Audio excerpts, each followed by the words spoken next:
Nicole Khalil, your host of the This Is Woman's Work podcast. I've been known to share some of my biggest pet peeves on this show, and you know I love the occasional rant, mostly because it's cathartic to just say it, to put the thoughts and feelings out there, out loud. And I also love hearing someone rant because it makes me feel less alone and a little less crazy. I hope that that's all true for you too, but it's possible that it's just a me thing. So I also want to make sure I share the things I love the most on this show too.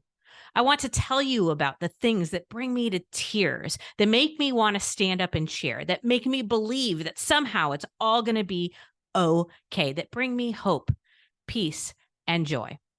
Sort of like a rant, but for the good things. Can we call that a rant, or is that more of a gush? I don't really know, and I'm not sure it matters, but this episode is going to be about whatever we call that.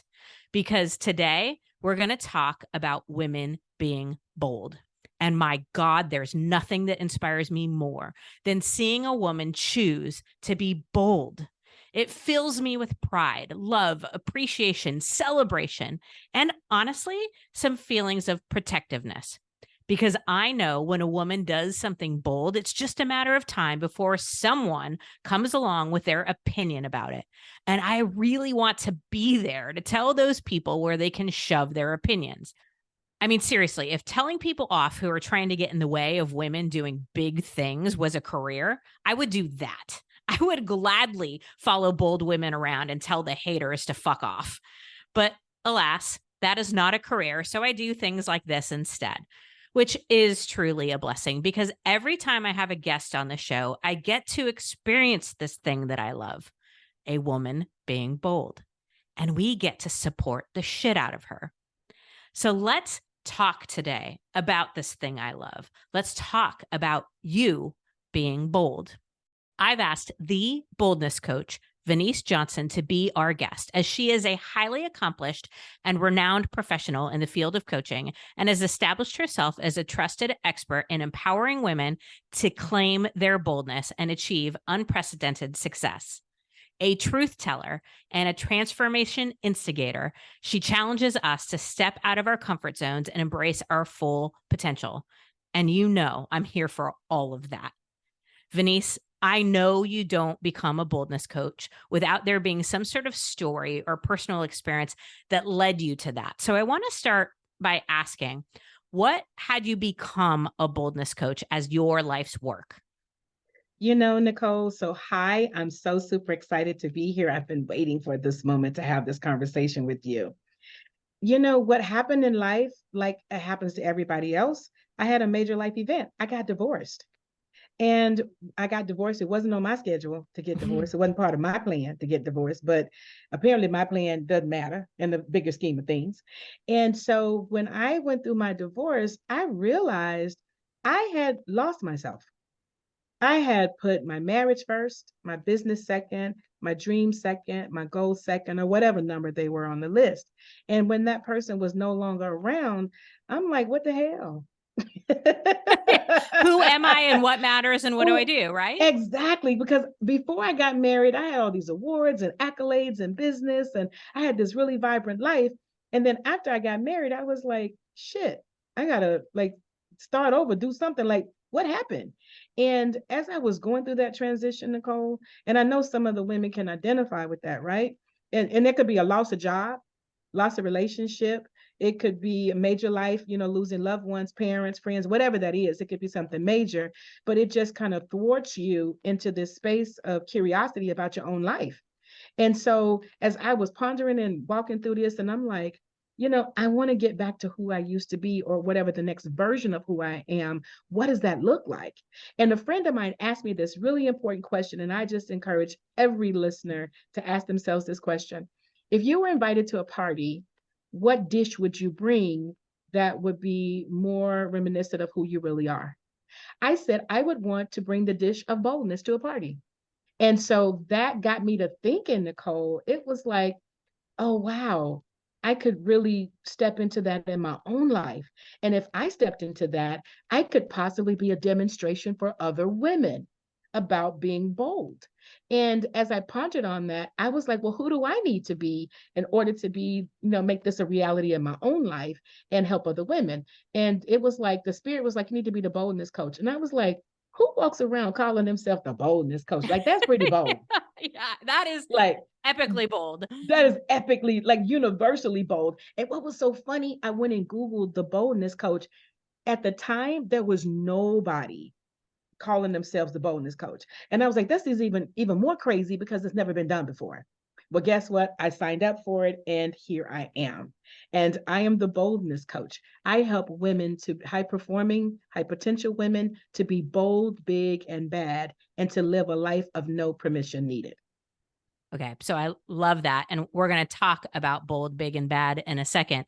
But I think first, anybody listening can relate, whether or not they've gone through a divorce or, like you said, loss of job. And there's so many things. I also think of women who focus on their children and then their children get older. And there's that questioning of like, now who am I? Now that I'm not, mom as priority number one. So I think we can all relate. I also can personally relate calling myself a confidence Sherpa or being perceived as a confidence expert. Mm-hmm. That's a big thing. Like I still get a little twitchy about it. And at the time when I started, there wasn't as many people talking about confidence. So I can relate to the scariness and Yes. that having to claim that thing in advance, right? Yes. Claiming confidence, claiming boldness before Mm-hmm. it's all caught up. Okay, so let's talk about bold, big, and bad. I know these Yes. are acronyms. Yes. What do they stand for? So bold stands for becoming out loud daily. And becoming has to do with moving from the lower level of potentiality to the higher level of actuality. Every day we are in a state of becoming, but sometimes we're in the state of just being, which means we're just going along to get along. But becoming means that you are moving actually to the next level of your highest self. And that's what I had to shift into, was to get out of the state of being somebody's wife, you know, being somebody's, doormat. I had to get out of the state of being that so that I could step into the becoming and shift, into that level. And you need to do this every day in every way. When you normally would say yes to something because that's your default and it's not what you really want to do, I'm going to challenge you to become who you really are around whatever that experience is and step into your no and get used to saying that, get used to becoming that, the person who honors their own time, right? Next is about being big. Big is about building in your genius. Nicole, everyone on this planet was born with at least one genius that if they were to tap into that genius and go down the rabbit hole with that genius, it could exponentially shift their lives, the lives of their families, the communities, and thereby people in the world. My big genius, I talk. My big, I talk. I used to get in trouble in school and have to write lines for talking in class. Some of y'all are old school and know exactly what I'm talking about. I So do. I'm glad I Been got a buddy there. in the room, Yeah. with me, right? And so I literally built my whole career, off of talking. My whole career is around talking.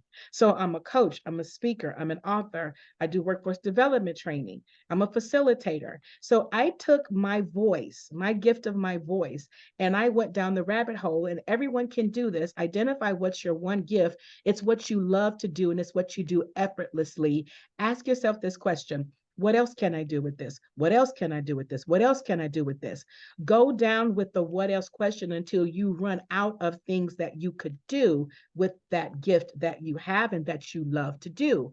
And you're going to discover that you could monetize that gift, whether it's in your current career or whether it's creating a business. The last part of this acronym is BAD, being audaciously daring. You have to really wake up with, I would say, the characteristics and the energy of a 3-year-old. Like 3 years, and I just want to speak to that for a second. Kids love their costumes. Halloween costumes, their favorite Christmas costumes, whatever it is. They are audacious enough to wear that costume way past Halloween. They'll wear it all year until they can't fit it anymore. They want to wear it to school, the grocery store, around the house. They are audaciously daring to say, this is the character that I am embodying. So I am it, call me by my name, Queen. Or King, Spider-Man, whatever that name is.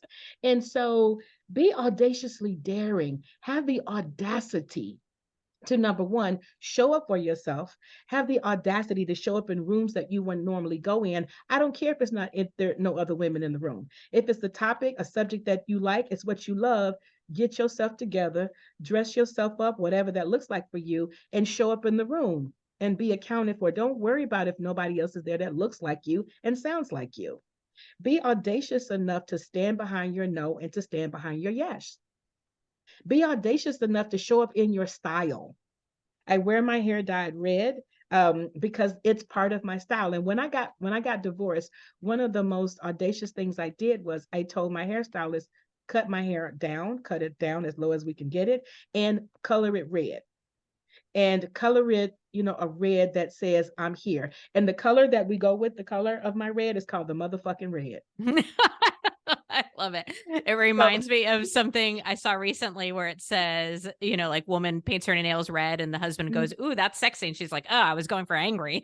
yeah. So if whatever that is, embody who you are and be audacious enough to show up every day in your life in every way, being the person that you are in this moment of your becoming. And as you shift from that moment, and somebody say you used to be that way, say, yeah, that's what I used to be, but that's not who I am now. This is who I am today.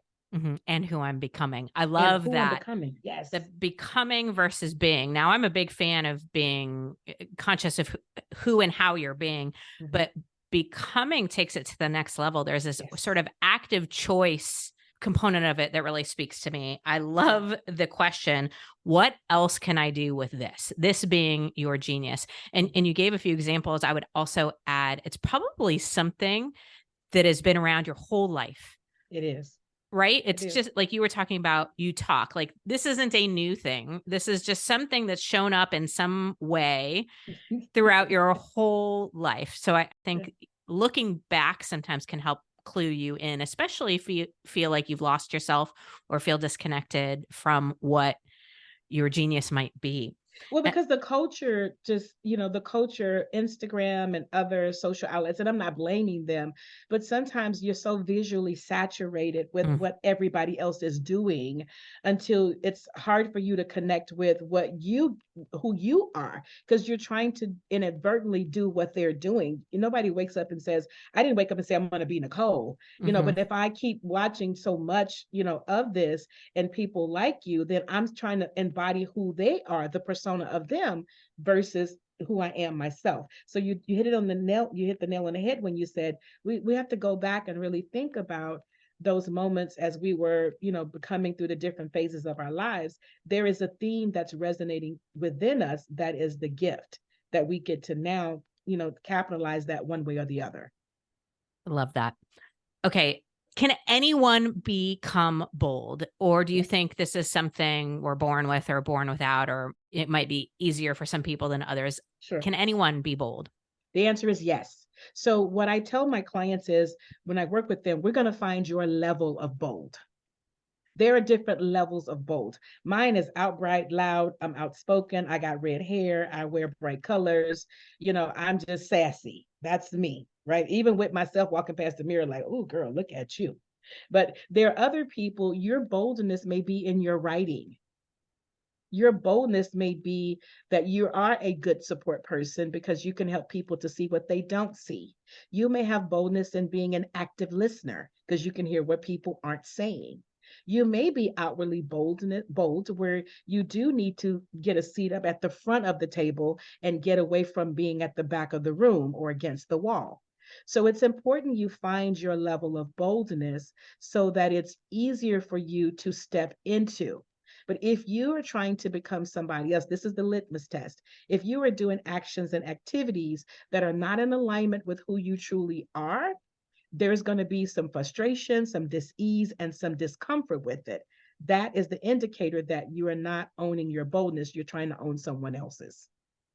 So great. And that perfectly leads me into my next question Mhm. is the distinction between being bold and being rude. Or I think sometimes I see people doing things in the name of boldness and I'm like, no, that was Mhm. just Mhm. your excuse to be a jerk.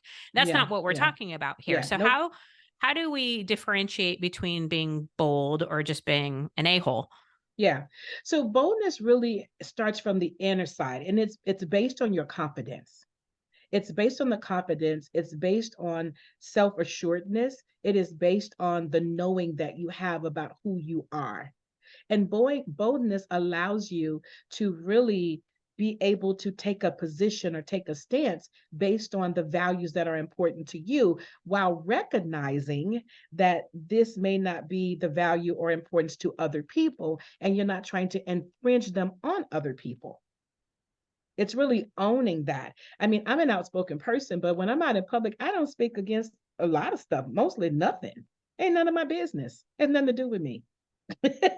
And when people approach me and say, "Well, Vaneese, I know you're outspoken and you might have an opinion on this, so what do you think?" And I say, "I need you to be a little bit more specific about your question. I'm not sure what you mean." Like I drill people down with open-ended questions so that I can really get to what is it that you're really asking me versus because you're inviting me to join into something that I've already decided not to because I am not making any comments around it. But clearly, you can't find your bold voice because you want to use mine to be able to say what you want to say. That's knowing, having that confidence to know who you are and where and when to insert yourself. And I'll say this too, Nicole, never be rude with your boldness because it's like misusing your powers. I'm a really clear communicator. I'm clear in articulation. I'm clear about what I want and what I don't want. And I never force that on people and try to make them accept my boldness or to make them step into their own boldness. I just always invite people to find their level. So I applaud everything you just said as it relates to confidence, which is more of my area of interest and expertise. Is this reinforcement that it's internal and it's authentic to you and it aligns with what matters to you, your values. And you didn't say this, but what I heard was there's also an element of openness and curiosity. When you're confident Yes. and when you're bold, you're clear on where you stand, which allows for the ability to be open and curious and interested without having to put your stuff all over everyone else. I think Yeah. that's so powerful. Yeah, I remember one time when I was doing some corporate work and I wanted a raise. And I'm a certified career coach, among other hats that I wear. And I had gone into the manager's office and I had said to him that I wanted to talk about getting a raise. And he proceeded to listen to me, in terms of my position about the raise. And then he said to me, "Well, Vaneese, thank you for coming in here and sharing it, but nobody in the company is getting a raise." And what I said to him, well, was I'm not here to represent everybody in the company. I'm here to represent myself. And if other people aren't here to ask for what they need, that has nothing to do with me. I'm here to ask for what I need. And he was like, "Well, I haven't even had a raise." And I says, "Well, I think that's something that you get to ponder with yourself." Oh my God. I wish I could have been So a fly just on the wall just in that room. having the audacity, because here's the reality. Who's coming to ask me what I like a raise? Mhm. The boss isn't walking around saying, "I just want to know would you like a raise." No, I'm looking at my lifestyle. My dreams have become bigger than what my paycheck was because I had already opened that up to the universe, Nicole, that I was going to have to continue standing in my boldness to be bold enough to find something to supplement or the next opportunity to replace that. Bold enough to let go what seemed to be comforting to me, for a time period. But I had to remember my dreams of becoming had outgrown the container that I was in. And I think that's important for women to know. We outgrow containers, relationships, jobs, friendships, weight. We outgrow things that that are issuing us to the next level of becoming, but because it's comfortable, we stay in what's familiar to the detriment of who we need to become. And how often we do this with things that aren't Ooh. actually working for us. This is the discomfort I know. Mhm, It's not working for me and it's not mhm, comfortable, but it's mhm. more comfortable than the unknown. Yeah. And I had a guest on recently that had a quote around, you have to let go of what you're settling for Yes. in order to create the opportunity or the space for your desires or for that next big thing. And that really speaks to me in what you're talking about as well. Yeah, yeah, and I ended up letting that go, which ultimately created the opportunity for me to step into becoming the boldness coach. I also thought about too, and I think of this often as I move through the experiences in my life, is what position am I taking and how can I be able to use my life experiences to be a demonstration of boldness for other women? There's Mhm. sometimes I had to be boldly quiet. you know, on things that I did have an opinion about, comments I could make. I had to really tap into myself and say, just because I could say something doesn't mean I should say something. Mm. It's so powerful. And Mhm. again, I can relate. Often not saying something, not engaging, not letting myself get sucked in is me standing in the best position of confidence for me. Okay. I want to tackle one more topic Yeah. that I'm really curious. I have a fairly strong opinion about it, and Mhm. I'm okay if you have a fairly strong different opinion about it. Mhm. Um, but it's under the guise of, if we think about being bold, I think a lot of Mhm. times people associate that with being fearless, or we think about being Mm. confident and people associate that with not having any Mm. doubts. My experience is the exact opposite. Is Mm. in order to be bold, fear needs to be present, or else you Yeah. wouldn't be being bold. You'd just be doing something you're comfortable with.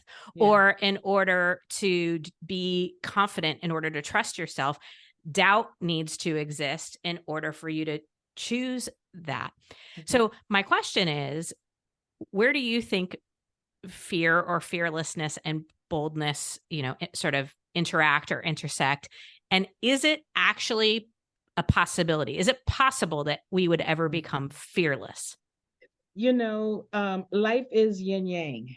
You're always going to have opposites. You have a positive, you have a negative. That's the rule of nature. There's nothing we can do about it.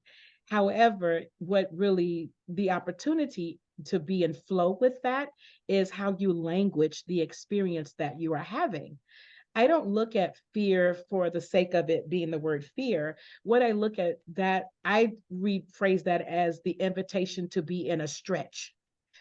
I'm invited to be in a stretch, which means that I am being invited to move from a place of possibility to the level of actuality. And possibility is the most comfortable spot for me. But being in a stretch is going to take me to the next level. So I language experiences in my life in a way that puts me in a position of heightened awareness, and it puts me in a position of seeing this as an invitation and or an opportunity to grow to the next level. Fear puts a person in survival mode Mhm. because fear automatically puts you in a space of worst case scenario, and it has you operating and planning from worst case scenario. But when I'm in the space of a stretch, it puts me in the space of possibilities. It puts me in the space of what if. What if I were to step into this opportunity? What could possibly open for me? And I invite people to have open-ended questions, because open-ended questions allow you to create the space for curiosity. It allows you to create the space for, other potential areas of growth, of becoming. But I just encourage people to really watch your language. If you get fearful of something and you use that language that I'm fearful and I'm scared, then automatically the universe is going to hear like, "Ooh, they're afraid." Mhm. So we want to protect them. Your ego is going to be like, I'm not doing that because I've got too much education to do that. Why would I do something like that? Why wouldn't I stay at a place that's comfortable for me? So look at how you're languaging an experience to a point that can create an opportunity for you to grow. Mhm. Everybody, I don't care if it's Oprah, I don't care if it's Beyonce, you know, everybody is stepping into a level of unknown in their life as they grow through life. The question is, how will you step into that unknown? So I couldn't agree more. Words matter. And very specifically the words we use when we communicate with ourselves. And you Oof. gave such beautiful examples there of reframing something in a way that's more empowered and more productive than the alternative way to see it or the alternative way to talk to yourself. Mhm. And I just, again, I think that that's so powerful. It also reminds me that fear or doubt or failure or messiness, those are all neutral events, and we're the ones Yes. bringing meaning to it. So Yes. we have some choice. And of course, it's going to take practice because we've spent however many years up until this point thinking one way, right? Mhm. Mhm. Mhm. And so any tips for when you catch yourself having maybe a disempowered thought or using words that don't Mhm. support Mhm. you, Mhm. how might you practice making that shift? You know, having heightened self-awareness is the key. It's the key to all of this. When you have heightened self-awareness, it's you can become and get into the practice of watching yourself like a hawk and really asking yourself open-ended questions. Why did I choose this? Why did I choose that? What is this really about? Why am I thinking these thoughts? Where's this coming from? So, I interrupt myself because I'm keenly aware of who I am. And even thoughts that are in my head, I sometimes I'll say, "What are you doing, brain? Stop it." Mhm. Like you are pelleting me with thoughts around negativity, and it has nothing to do with nothing. And I'm like, I got to go find something to do. Let me put a podcast between my ears. Let me read a book. Let me go outside and walk. Like I have got to disrupt myself from this pattern that is allowing this to sit in my head. So, get into the space of heightened self awareness. Start to really go in and learn who you are and start asking yourself open-ended questions so that it will evoke you to start telling yourself the truth about the experience that you're having or the thoughts that you're having or the direction that you're choosing. When you tell yourself the truth on this, Nicole, then you have an option to either continue in the behavior that you are displaying, or you have an opportunity to stop, disrupt that behavior, and do a new choice. So I'm in my head all the time about simple things. Simple things like, why am I wearing this color lipstick? Why did I choose this lipstick? Well, how does it make me feel? Versus something else. Two major decisions. If I don't do it this way, then what is that really saying about how I feel about myself? Yeah. So I just invite, people to ask the open-ended questions as they step deeper and deeper into higher self-awareness. Well, Vaneese, I know you don't need my endorsement, but it is very clear to me that talking was the gift, is the gift that you've been given. And I'm so appreciative that you're using it in such a bold way. Thank you for being here today. If you're listening and you want to connect with Vaneese, go to theboldnesscoach.com. We'll put that and all the other ways you can find Vaneese in show notes. But when you go to her website, look for the Boldisms book. And there's also an ebook on the 4 beliefs that will be really helpful in you creating your own boldness. Vaneese, do you have anything to add about either of those? So the advice that I have is to really step into those bold tools. The Boldism book I created after I got divorced because I needed to disrupt my own life. So I encourage you to tap into getting the book. It has some really great introspective and reflective questions. It comes with a workbook. So not only are you asking yourself the questions, but you're journaling about what your answer is. And then it will disrupt your patterns to make you think about, why am I doing this? Right. And then also the 4 beliefs, because here's the reality, Nicole, the way that a lot of us have operated our life up until now, or still operating our lives, is because we've made a belief a reality. We've made a belief fact. Fact is rocks are hard, water is wet. Beliefs are malleable, and they are changeable.